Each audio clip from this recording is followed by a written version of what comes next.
আপনারা জানেন যে বিশ্বের অনেক উদাহরণ আছে যে সমস্ত স্বৈরাচার সরকার আছে তাদের পতন করতে দীর্ঘ টাইম লাগছে। আজকে বিএনপি পারে না, কথা বললে ভুল হবে, কারণ দীর্ঘ 15 বছর তারা আন্দোলন করে আন্দোলনকে একটা পর্যায়ে এনে পৌঁছেছে। স্বৈরাচার সরকারকে আজকে ছাত্র সমাজ বাধ্য করেছে এবং সেইখানে সমস্ত বিরোধী দল এবং বাংলাদেশের সকল শ্রেণীর পেশার মানুষের এই আন্দোলনের সমর্থন ছিল। এজন্যই গণতান্ত্রিক আমি মানুষের বিজয় হয়েছে আমি মনে করি।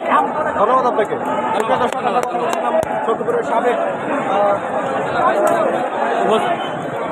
সাবেক উপজেলা ভাইস চেয়ারম্যান এবং আমাদের যুবদলের সাবেক সভাপতি শেখদার মোহাম্মদ সবুর রেজা এতক্ষণ ব্রিফ করলেন, এখন ব্রিফ করছেন আমাদের যুবদলের আহ্বায়ক যুবদলের সদস্য সচিব যুবদলের সদস্য সচিব নাসির উদ্দিন।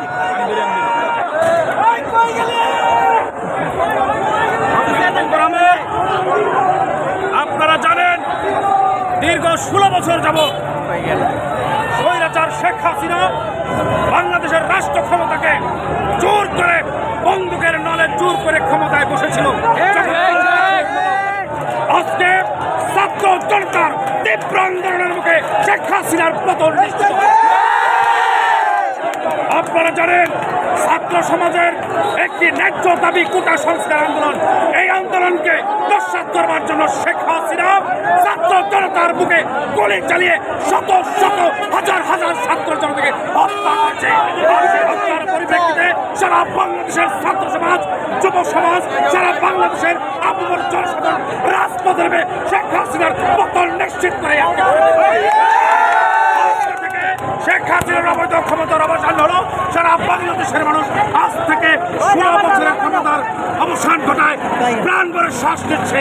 আমরা আগামী বাংলাদেশকে একটি গণতান্ত্রিক বাংলাদেশ হিসেবে দেখতে চাই, আর ছাত্র সমাজের নেতৃত্বকে আমরা স্যালুট জানাতে চাই। বাংলাদেশের মানুষকে এই ছাত্র সমাজের নেতৃত্বে আজকে তারা মুক্ত করেছে। শেখ হাসিনা সমাজকে ধন্যবাদ জানিয়ে আমার কথা শেষ করছে। সকলকে ধন্যবাদ। আসসালামু আলাইকুম। সাংবাদিক ভাইদের ধন্যবাদ। সকলকে ধন্যবাদ।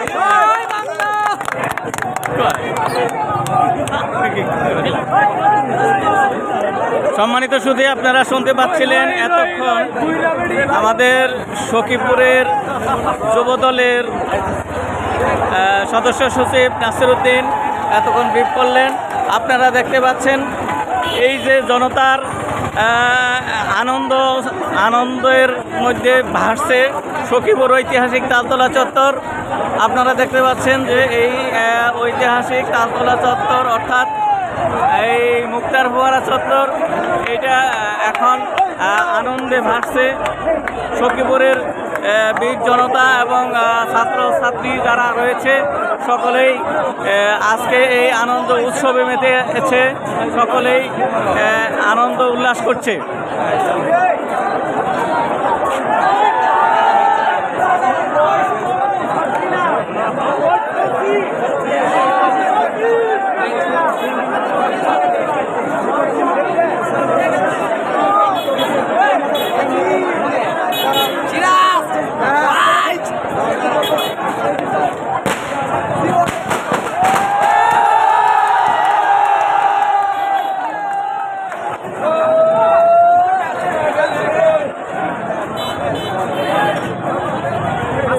বাংলাদেশের ছাত্র জনতার এই বিজয়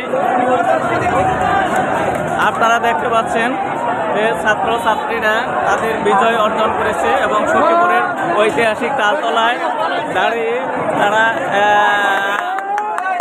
উল্লাস করছে।